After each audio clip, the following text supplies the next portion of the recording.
The red rejected stamp came down on Maria Alvarez's application while her food boxes were still sealed. In front of major vendors, Graham Cole declared that her kitchen was not qualified to enter Sterling Crown.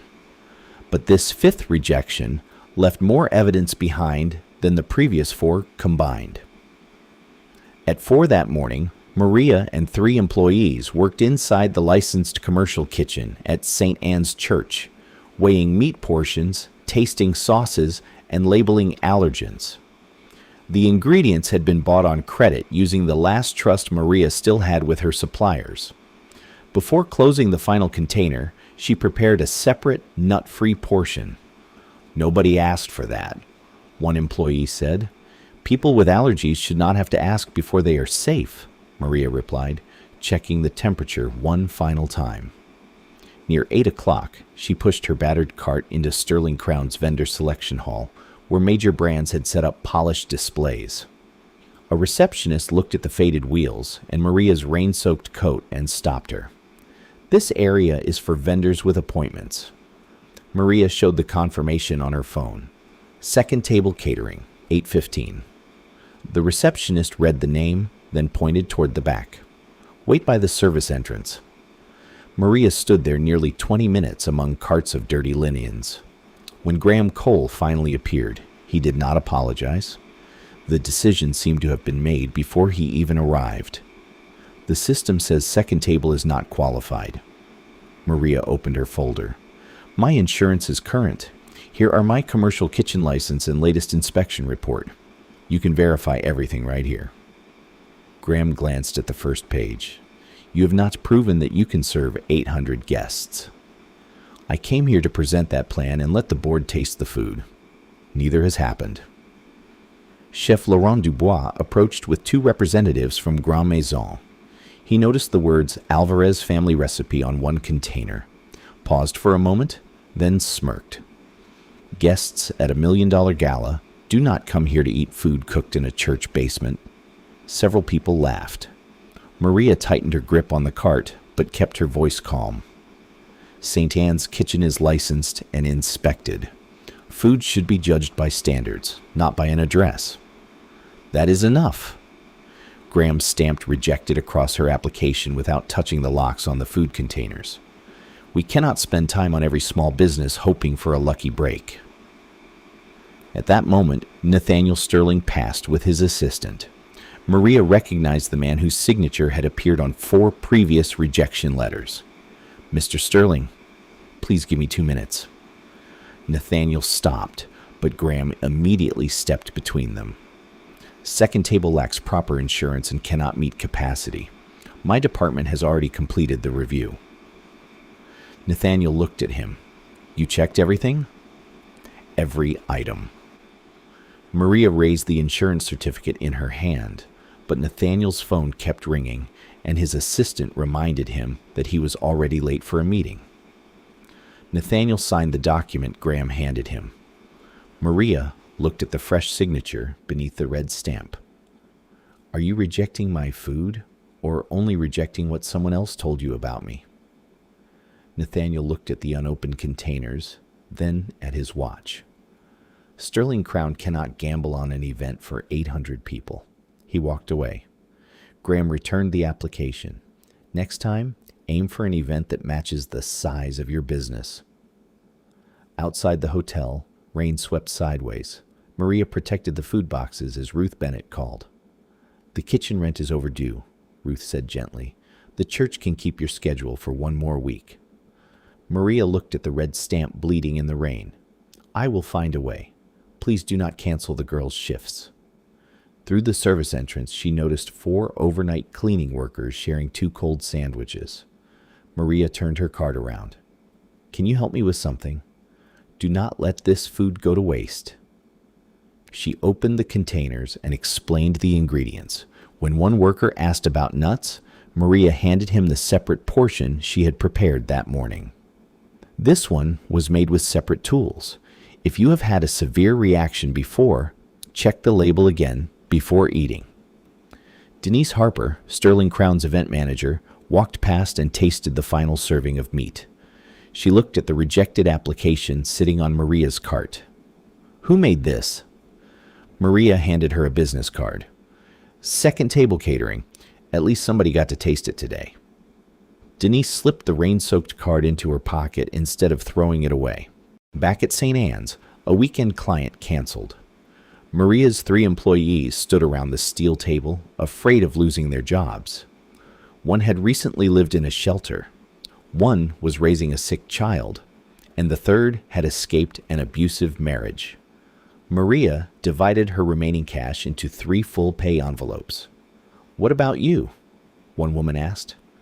Maria folded her own empty envelope. I am the owner. I get paid last. Ruth offered to forgive the kitchen rent. Maria shook her head. If you erase the debt, I will be in the same place next month. Give me more time. I will cook community dinners in exchange for kitchen hours. Ruth held out her hand. 2 evenings a week, and you let me help you find more orders. Maria shook it. She accepted partnership, not pity. That night, Maria's son Leo sat in their small apartment drawing labels for an order. He pulled out his father Daniel's worn red notebook. The spine was frayed, and the initials D.A. had almost disappeared. Mom, why was this page torn out? Maria saw Daniel's handwriting beside the rough edge. This dish should taste like a table that still has room for someone who arrives late. She closed the notebook. Your father once worked at a major hotel. After a mistake, he left and never wanted to return to a professional kitchen. What did he do wrong? He never told me everything. During the final months of his life, Daniel often said he had left nothing behind. Maria still did not know that the hotel he had worked for was Sterling Crown. Leo brought out 5 rejection notices Maria had once planned to throw away. On the back of each one, in a child's handwriting, were the words, Mom will try again. I kept them so one day we would know you never gave up. He arranged the notices by date and pointed to the lower corner. Why does everyone have GM17? Is it the same person every time? Maria studied the identical code. The applications had been submitted months apart. Maybe it is only a department code. That same night, Denise reviewed Maria's original application. The PDF clearly contained a valid insurance certificate, but the internal record said, document missing. Denise requested a blind tasting with no vendor name attached. Less than 10 minutes later, Graham called her into his office. Grande Maison has served us for years, he said. Do not let sympathy for a small business damage your professional judgment. This is not about sympathy. A document disappeared. Graham's smile became thinner. You manage guests, Denise. Vendor evaluation is my responsibility. He deleted the tasting request and locked second table's file. Denise watched the status change. She immediately copied the original application and the complete email chain onto a small flash drive. 2 days before the gala, Grande Maison demanded an emergency price increase. Nathaniel rejected the higher price and ordered Graham to prepare a backup vendor. They are only applying pressure, Graham assured him. They will not walk away from an event this important. A few hours later, Grande Maison sent an official cancellation notice. Graham read it, then quietly moved it into an archive folder. He believed that once 800 guests were almost at the door, Nathaniel would have no choice but to accept the higher price. On the morning of the gala, the loading area remained empty. Graham claimed the delivery convoy was simply running late. Denise called Grande Maison directly. The man who answered sounded cold. We canceled 2 days ago. Mr. Cole confirmed that he received the notice. Denise looked at the clock. Only 4 hours remained before 800 guests entered Sterling Crown. She pulled Maria's rain-stained business card from her pocket. At St. Anne's, Maria was preparing a small community lunch while her employees packed modest orders around her. She had no idea that Graham had hidden the cancellation or that Sterling Crown was approaching a full-scale crisis. Denise stared at the name on the card. Maria Alvarez, second table catering. Sterling Crown had rejected her 5 times without tasting her food. 5 times Maria had returned with complete documents, proper licenses, and another chance she had earned but never received. Now the hotel that had treated her kitchen as unworthy suddenly needed exactly what it had refused to evaluate: her skill, preparation, and ability to feed people safely under pressure. Denise remembered the separate nut-free meal Maria had prepared before anyone asked for it. She remembered Maria giving food to overnight workers instead of letting it go to waste. She remembered the insurance certificate that had somehow disappeared inside Sterling Crown's system. And she remembered Graham warning her not to let sympathy interfere with professional judgment. This was no longer about sympathy. It was about evidence. Denise called Nathaniel first. Grand Maison is not coming. Graham received the cancellation 2 days ago and buried it. Silence followed. Do we have a backup? Nathaniel asked. Not officially. What does that mean? Denise looked again at Maria's card. It means the best option we have is a company we rejected 5 times. Nathaniel understood immediately. Second table? Yes. Can they handle 800 guests? I do not know, because nobody ever allowed them to finish their presentation. Nathaniel went silent again. Then he said, Call her. Denise hesitated. There is something else. Her insurance document was in the original file. Our system was changed to show it missing. I saved the original emails. Nathaniel's voice hardened. Bring me everything. Denise ended the call and dialed the number on Maria's card. As the phone rang, she looked across the empty loading dock where Grand Maison's trucks should have been. For 5 applications, Sterling Crown had behaved as though Maria needed them. Now, with 800 guests only 4 hours away, the question had completely reversed. Would the woman they had humiliated 5 times still be willing to save them on the 6th? Denise called the number on Maria's business card with only 4 hours left before the gala. Maria answered over the clatter of pots at St. Anne's. Second table. This is Maria. This is Denise Harper. Grand Maison canceled. Sterling Crown may have to cancel tonight's gala. The clock kept moving. Maria looked at the red rejected stamp on the table. So you are calling to ask me to bring back the food you refused to open? Your food is good enough, and we have 1 chance left. Mr. Sterling gave me 30 minutes to find a final solution. Graham opposed calling you. If I succeed, the hotel protects its reputation. If I fail, the small business takes the blame. I will not put my employees into that trap. Denise lowered her voice. The gala raises money for Sterling Children's Hope. If it is canceled, treatment and meal programs for hundreds of children could lose funding for an entire year. Leo, who was placing labels nearby, looked up. After Maria took Denise off speaker, he asked, If Dad were here, would he let those children lose their meals just because someone treated him badly? Maria looked at Daniel's red notebook, then called Denise back. I am not saving Graham or the hotel's image. I am helping innocent people, but I have 3 conditions. 10 minutes later, Maria appeared on the operations room screen in front of Nathaniel, Denise, Graham, and Laurent. First, second table employees and community partners receive fair emergency wages in a written contract. Second, additional ingredients must be purchased from local suppliers at fair prices. Third, security, cleaning, dishwashing, and service staff eat the same menu as the guests, not leftovers. Graham snapped, You are exploiting a crisis. Exploiting a crisis means trapping a client in a contract and then raising the price. Protecting workers is a condition of doing business. Nathaniel looked directly at Maria. Can you serve 800 people in less than 4 hours? I can build a safe plan. I will not promise to recreate a 12-course menu just to protect the hotel's pride. Denise sent the contract. This time, Nathaniel read every term, asked about wages and safety responsibilities, then signed electronically in front of everyone. 30 minutes later, Maria inspected the refrigeration, oven, staffing, and allergy records. She reduced the menu to 3 large batch dishes, 2 dietary options, and 1 dessert.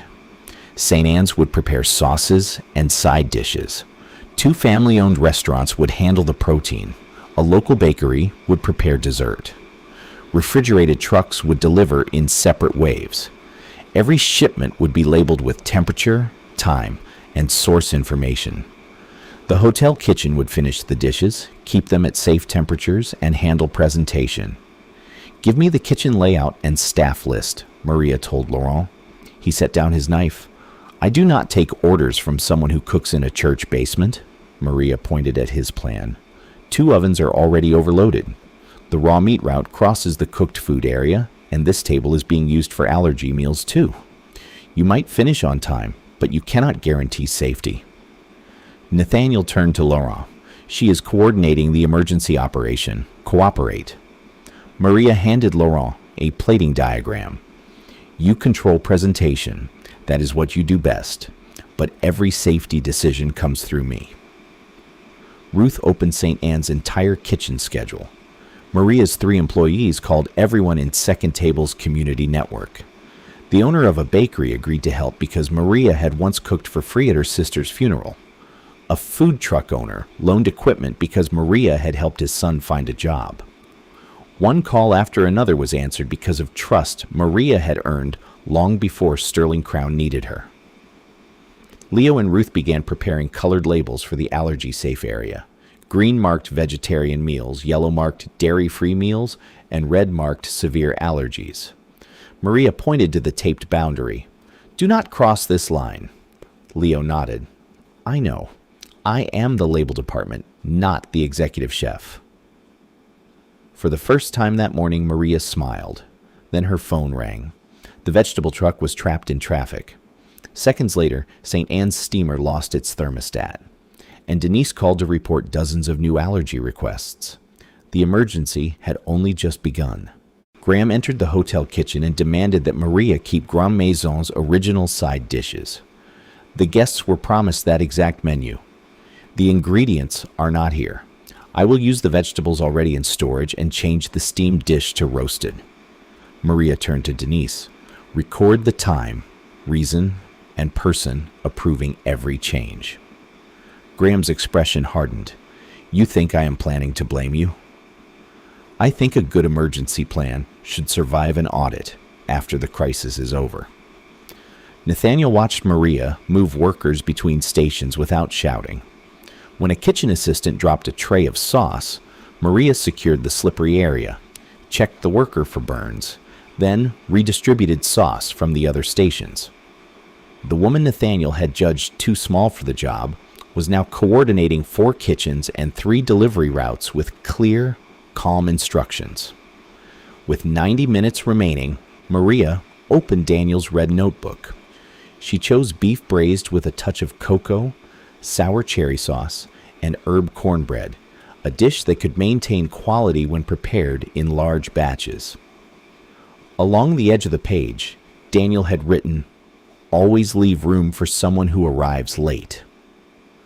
When the first pot of sauce reached the hotel kitchen, Laurent smelled cherry, cocoa, and rosemary. The spoon slipped from his hand and struck the steel floor. "Where did you get this recipe?" Maria looked at him. "From my husband, Daniel Alvarez." Laurent's face changed completely. He bent down too quickly to pick up the spoon. "It is a common recipe. Many kitchens use something similar." Maria remembered how he had paused earlier when he saw the words Alvarez family recipe on her container, but the protein delivery had arrived, and the question had to wait. The final trays came out of the ovens only minutes before the ballroom opened. Maria kept the conditions she had put in writing. Back-of-house workers ate in rotating groups.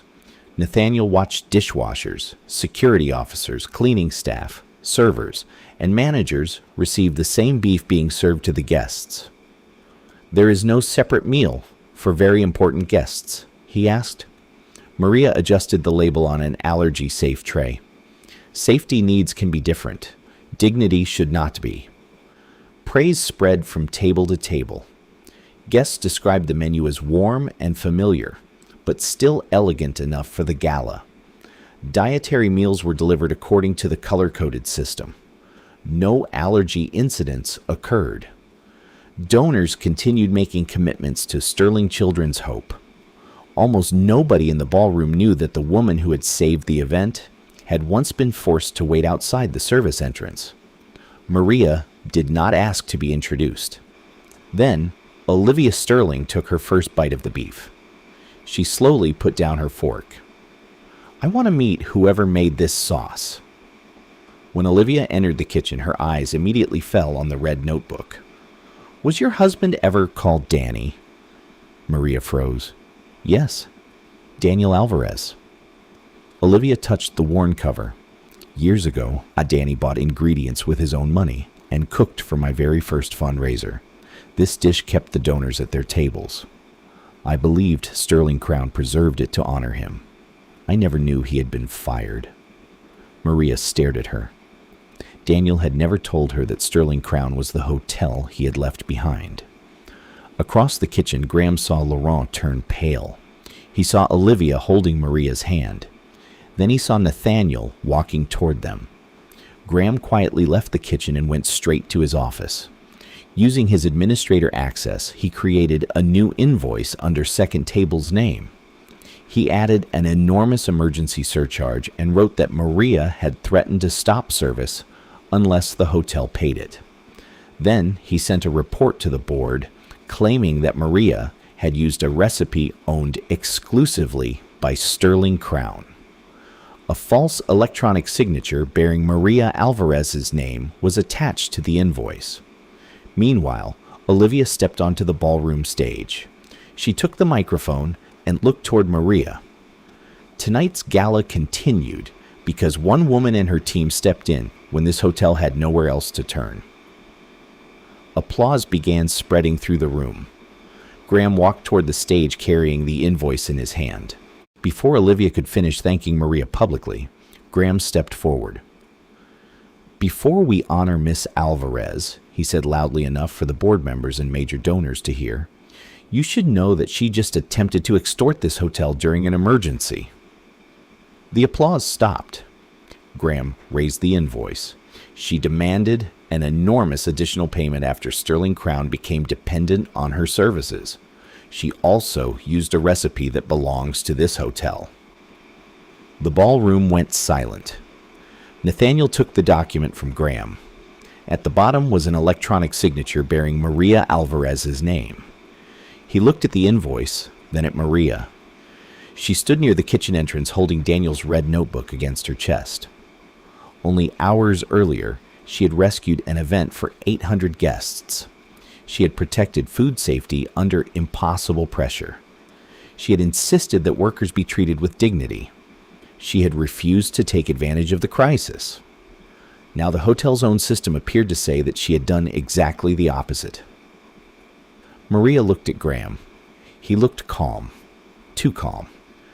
Denise stared at the invoice, knowing that the contract she had sent earlier contained nothing like those charges.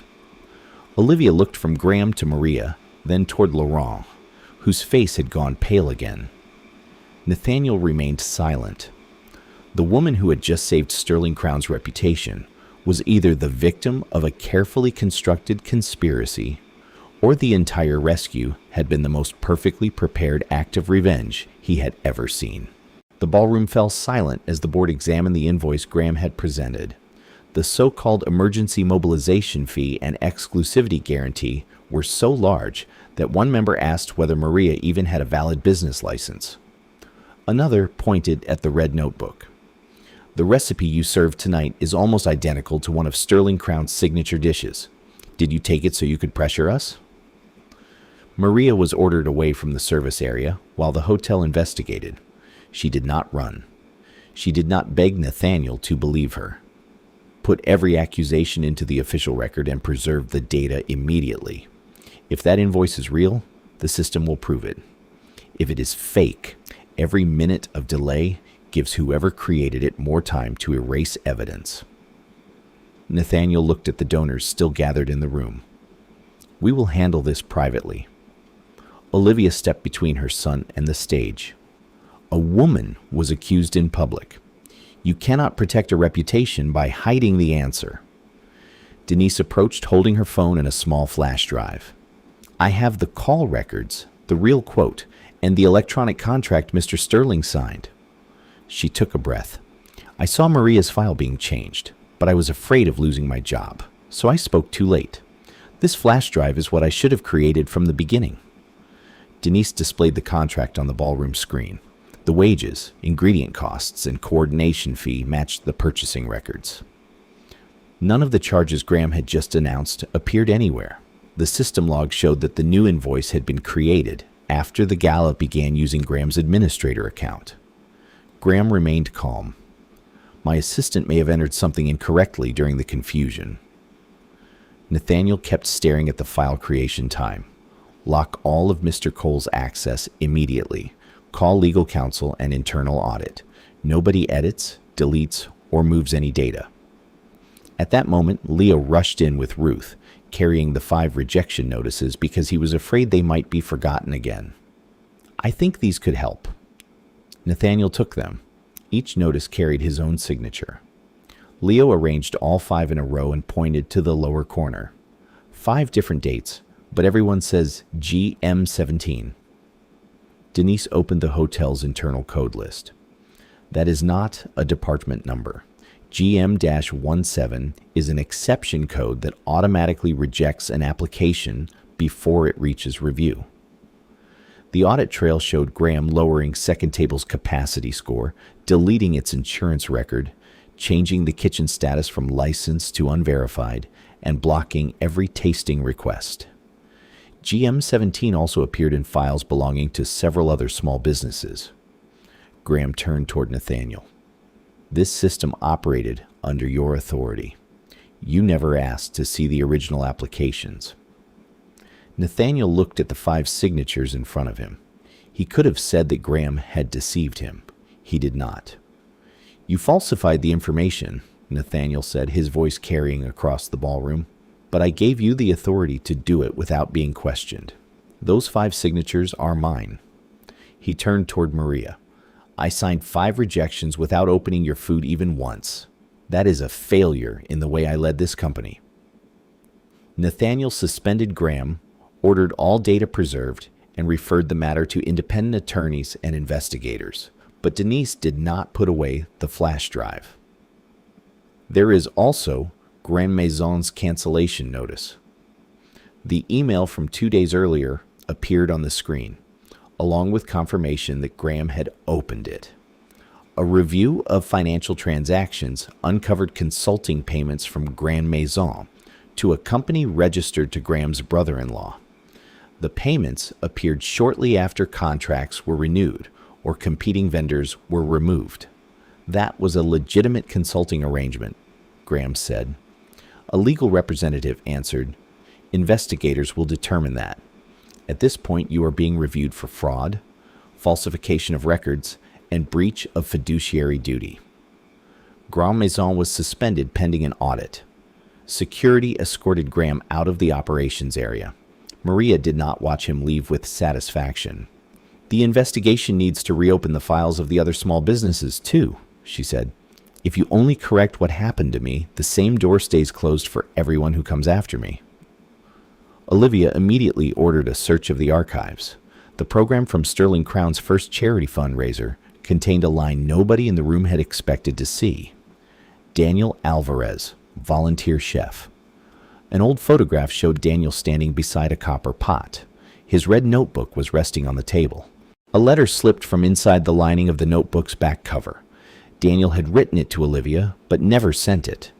He explained that he had discovered inflated ingredient invoices and deliveries that did not match the records. He was afraid Graham was preparing to make him responsible for the missing money. The hotel's archived scan of the recipe matched the torn edge and stains inside Daniel's notebook. In the lower corner were the remains of 2 initials that had been cut away. D.A. Every eye in the room turned toward Laurent.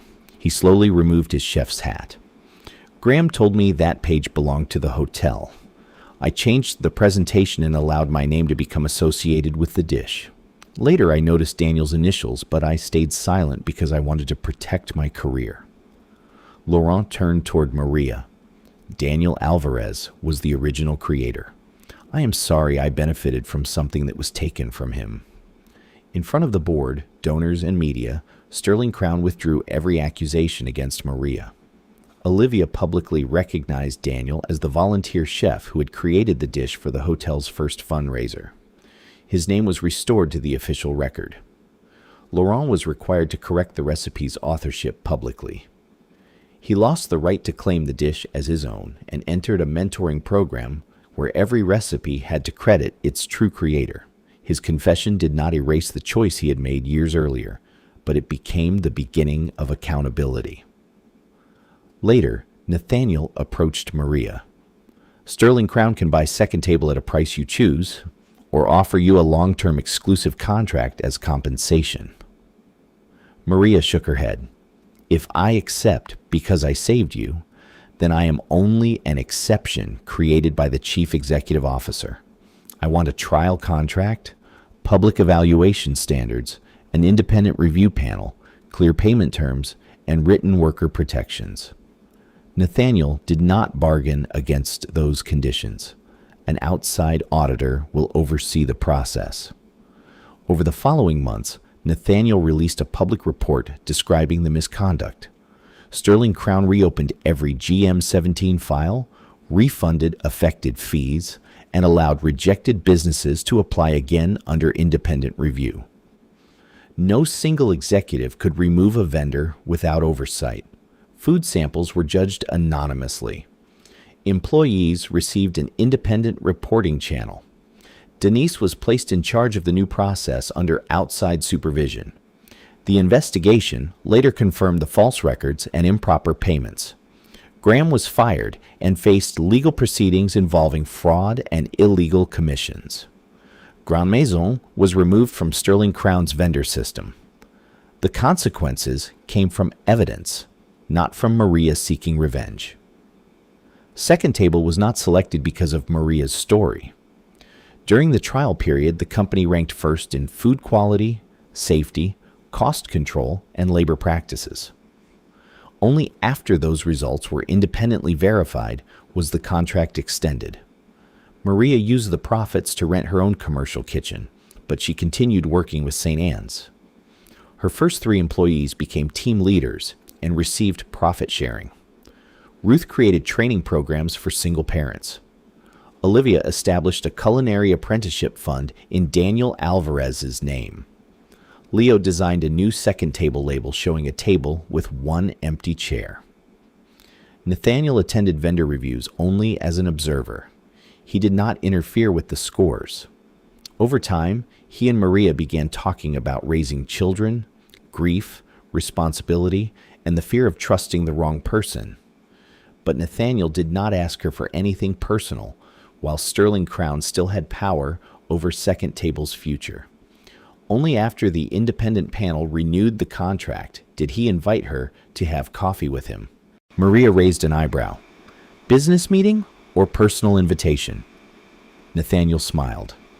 This time, I want you to have all the information before you decide. Maria smiled too, but she did not answer immediately. On the opening day of her new kitchen, she framed all 5 rejection letters and hung them beside the label Leo had designed. Daniel's red notebook was displayed beneath a sign that read, "At this table, there is always room for a second chance." The kitchen was no longer borrowed space.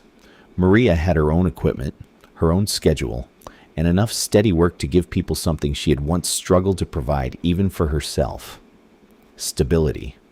But she never cut ties with St. Anne's.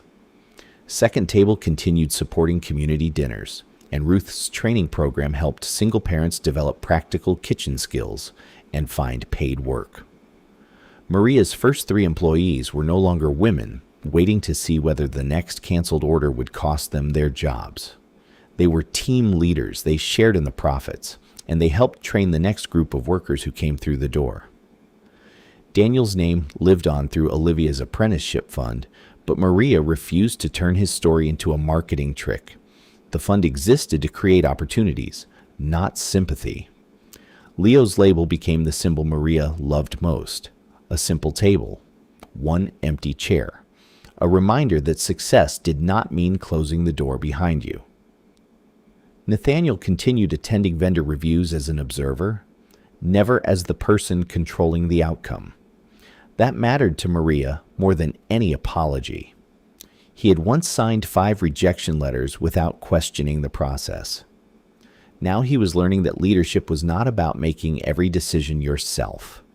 Sometimes it meant building a system strong enough to make fair decisions without you. Justice, Maria came to understand, was not only about making the person who locked the door face consequences. It was also about changing the lock. It was about repairing the process. It was about making sure the next person who arrived was judged by real ability rather than connections, prejudice, or somebody else's hidden agenda. Maria did not win because the people who once looked down on her were finally forced to lower their heads. She won because when the door finally opened, she held it open long enough for an entire community to walk through.